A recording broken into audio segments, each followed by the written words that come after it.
saya di jero hate nurusuk ka jero menang ti Allah atuh urang teh dijaga dedelean dedengean ucap cecekelan lengkah kabeh dijaga geus ngeunaheun hirup di dinya ngadengekeun suara jelema nu ngaji Al-Qur'an misalna geus lain make ceulik ahli marifat geus lain make ceulik lain geus kitu kadenge ku ceulik henteu lamun aya nu ngaji misalna teh a'udzubillahi minasyaitonirrajim bismillahirrahmanirrahim kadengena lain ku ceulik ku ieu ku sabulu-bulu ngeunaheun jadi teu puguh kadengena di mana teu puguh ngan ngeunaheun bae ngeunaheun mantap kajureup bees ngeunaheun hese kos kitu baladaran rasa jadi urang lamun keur salat misalnya kedatang keur waktu salat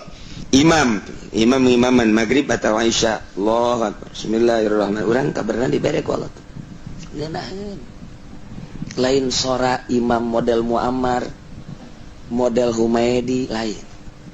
makhraj geus teu diitibar suara geus teu diitibar ngeunaheun wallahu alam eta rasa ngeunah teh kumaha hese nyaritakeunana lantaran datangna ge lain ti ceulik ngeunaheun teh sabulu-bulu bae ngeunaheun padahal mah lamun ceuk ahli qiraat mah salah teh babacaan teh mungkin madna mungkin makhrajna salah tapi geus ngeunaheun bae tah rahasia Allah teh datang ka kos kitu teh eta tah geus datang ngeunaheun jadi geus teu hayangeun nya lagi maca ge hayangna ngadengekeun bae lantaran ngeunah bisa ngabedakeun nya lamun geus kos kitu teh antara ieu sifat rububiyah nu ieu mah bogana sifat ubudiyah sebab nya geus jadi wali sanajan dikomentarkeun terus bae moal aya anggeus-anggeusna nu kos kitu mah dek nyampaikeun rasa mah moal bisa jeung beda-beda engke cara nu nyampaikeunna mungkin si itu mah boga rasa teh dek disampaikeun carana kos kitu si ieu mah kos kitu nu mantap kitab wali beda-beda cara menyampaikeunana Minhajul Abidin karangan Imam Ghazali tapi metode eta mah kos kitu Ihya kos kitu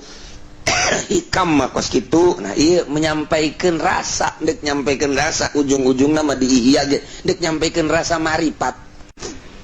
mencarana make metode lantaran aya guru kitu keneh kitu syato ilah cara nyampaikeun rasa teh kumaha ieu supaya ka harti kayak Gus Dur mah kitu cara nyampaikeun rasa jadi dek nyampaikeun syariat make rasa eta teh tadi model kitu Nyi Roro Kidul berjilbab tidak berjilbab eta dek nyampaikeun rasa